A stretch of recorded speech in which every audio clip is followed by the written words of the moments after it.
Good morning, everybody. This is Elder Melanie Williams, and I have been taking forever to do this video. I was going to do it last week, but I got a new piercing here and in my nose, and so my face was a little swollen up. So I was like, I didn't want to distract from it, and people saying, what's wrong with her face, what's going on. So anyway, that's neither here nor there, but I'm starting this video log because I started a new journey in my life, and I wanted to share it, and I'm going to post this on YouTube is where it's going to be. And because the reason I'm doing it is because I don't see a lot of people like me talking about this. And when I say me, I mean women of color and older women. So I am the category of a woman of color. I'm an older woman. And the third thing is I have some health issues. And in other videos, I'll get into all my health issues, but that's neither here nor there.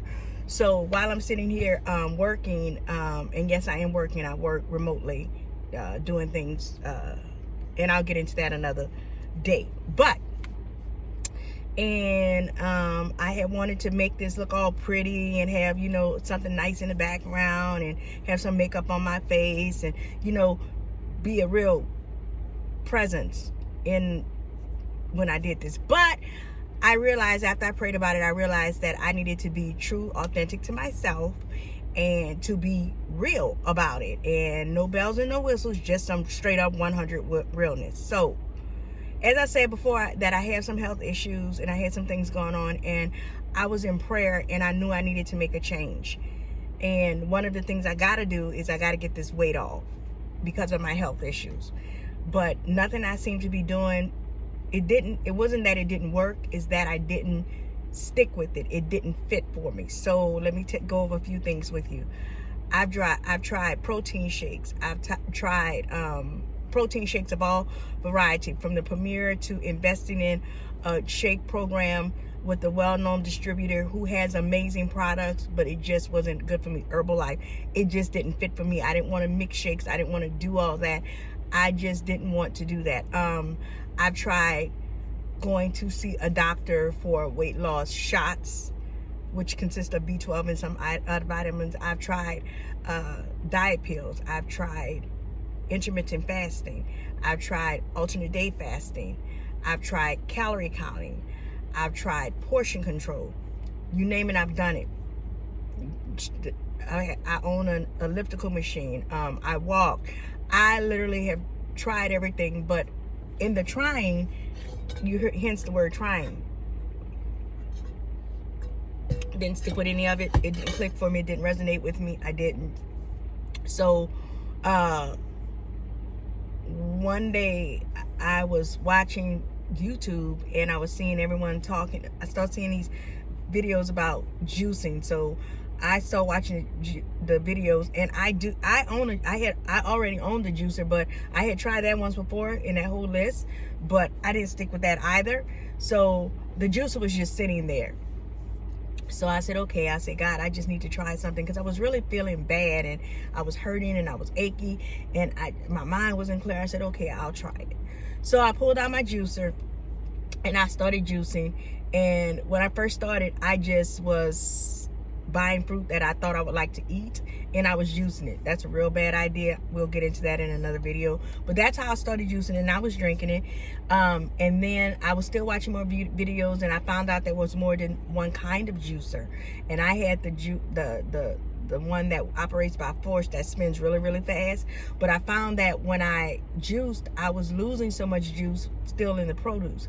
So I found out there's a thing that's a cold press juicer where it just literally squeezes the fruit to get the juice out. And you know that it's worked, because when the pulp comes out, it's almost completely dry. So I bought one of those, and the first one I killed. I ordered it from Sam's, and I just overdid it. I blew the motor, and I had to send it back. And then I ordered a NutriBullet juicer, and I thought I had killed that one. And my good sister friend Mary in California, she said, Mel, you're doing too much.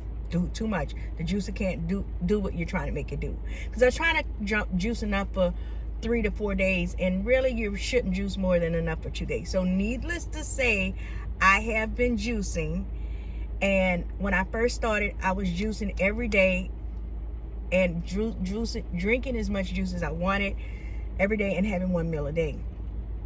So I did that for 2 weeks. And on the end of the 2 weeks, I prayed and I was like, God, because I had seen people saying they had been on juice feast where we call it fasting, but they call it juice feast because they literally drank as much juice as they wanted to drink. And that was that. So I was like, and I had said I was going to do it, and every day I would come home and eat a small meal. And I was like, God, why is it that I cannot do this? I cannot focus myself to just do a juice feast, to do a juice fast, to live on nothing but the juice from the vine and from the root. When I say vine and the root, I mean trees, eating the fruit from trees. The roots are like carrots and rhubarb and radishes and what's the other one that I just can't even stand it because it smells like dirt. Guys, give me a second. I'm gonna bring it to my mind. Beets. Yes. So I was struggling because I could not get myself to focus to just to live off the nutrients from the vine and the root, the vine and the root. And so I prayed and I talked to God about it. And because to get into the juice, and I kept asking God, what do I need to do? And I kept hearing the vine and the root, the vine and the root. That's how I actually got back to watching the videos about the fast, not the fasting, but the juicing, because I kept hearing vine and root, vine and root. And I realized the vine, the fruit, the root, and the earth. And then I realized that I had the word in me, and the word says the healing for the body is literally in the land. The healing for the body is in the land. I said, okay, so I got that. So I started juicing. And so fast forward to where I am, I completed 2 weeks of juicing and 1 meal a day.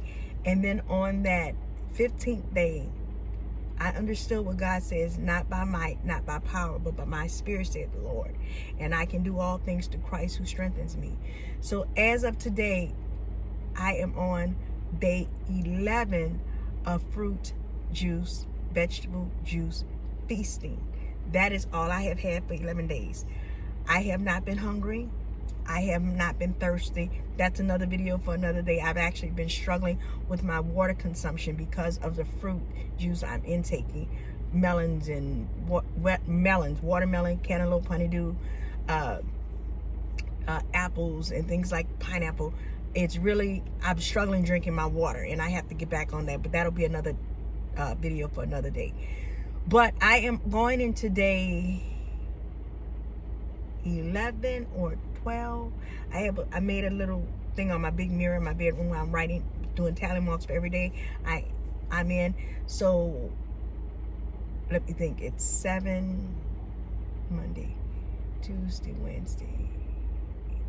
I'm going into day 10 or 11. I'll have a better count on that the next time I do this. But I will tell you, I have not been hungry. I haven't been tired. Really strange, I haven't been hungry, and I thought I would, because when I've done the Daniel fast in the past, oh my God, I thought I was going to die of hunger. But I haven't been hungry. I haven't been tired. Yesterday, day before yesterday, I started feeling sick. And it's not the kind of sick that anybody would think for doing a juice feast. I literally feel while I'm doing this that I'm starting to get a lot of drainage from my sinuses, and it's just mucus and it's draining. I'm not trying to be gross, but I'm trying to expel as much of it as I can, but it still drains and it makes my stomach feel queasy. So and it's irritating my throat. So I am definitely feeling it, and I don't feel well. I feel good, but I don't feel well, if that makes any sense. So at the beginning of this, I'm 191 pounds. I have not weighed in a very long time. When I hit, my goal is, I'm breaking this up into stages so I don't become overwhelmed. My first goal was to make 7 days of juice feasting only. To make 7 days, I did that. My next goal was to make 10 days of juice feasting. I've done that. My next goal is 14 days. I haven't done that yet. So my next video will be when I hit 14 days of juice feasting. That is when I'll do the next video. And I know I'm rambling. I don't really have a good context on what I'm doing. I'm just trying to express myself with this. I'm going to post it on, what am I going to post this on again? YouTube. I do have a YouTube channel. I'm going to post it on YouTube, and I'm going to put it out there. Well, as I talk about this, one thing I noticed with people who do a juice feasting, and I've seen this. And these are people who have admittedly said they have not been spiritual beings. They have not had a relationship with God. And they didn't consider themselves spiritual or religious, but they focused on spiritual. And one lady said, I found myself picking up the Bible, reading the Bible. I found myself being kinder. I found myself listening for understanding and not listening for the intent to respond. And they have talked about the overwhelming health benefits of doing what they've been doing and how their bodies have been resetting. So that is my goal of this. Again, I'm on day 10 or 11. It's got to be 11, maybe 12. I'm not really sure. 14 days will be Monday. So if you count backwards, you'll know exactly which date I'm on right now, how many days I've been in. But as of that, I am doing well. I got some other things I'm working on while I do this, and I'm still working while I do this. I am not changing any of my regimen. I am not giving the outward manifestation that I have this going on. I won't be making excuses for bad behavior. I'm not snapping at anybody. I'm not fantasizing. Well, I can't even lie. I'm thinking about chicken wings. I love chicken wings. I have an air fryer that I just bought. Bought the air fryer 3 days before I started juicing. And I'm like, oh, I want a chicken wing. Freezer full of chicken wings. I can't have any right now because it's my choice not to have it. Gotta reset. So yeah, then there's that. And excuse that, I had to click something on my phone. So I rambled along, and yes, I am an ordained elder of the church, and I am a Jesus lover. I love the Lord with all my heart. I'm a little weird. I have piercings. My ears are pierced up. I have my lip. You see my piercings here? Nose pierced on each side. This is just who I am. And so, like I said, I didn't see anybody in this demographic that looks like me and is old as me. And I am 53. See all my gray hair? And yes, I wear a big baseball cap on my head. Keep the sun on my face while I work. But that's the end of this video, and I'm going to sign off, and I'm going to post it, and I'll be back. And you know what? I'm probably going to post some of these things where I'm just rambling like I'm crazy, and probably rambling right now. But I want to share this journey with everyone. So we're never too old to change our lives. We're never too old to make a difference. We're never too old to say, I can be better. So I'm working at being better. And I got a ton of other stuff I'm working on that I'm going to share with you guys just because I like to talk. Anyway, I love you all with the love of the Lord. Know that it gets better each day. And as long as you get it tomorrow, you have a day for it to be better. I'm going to sign off now because I'm just rambling. Bye.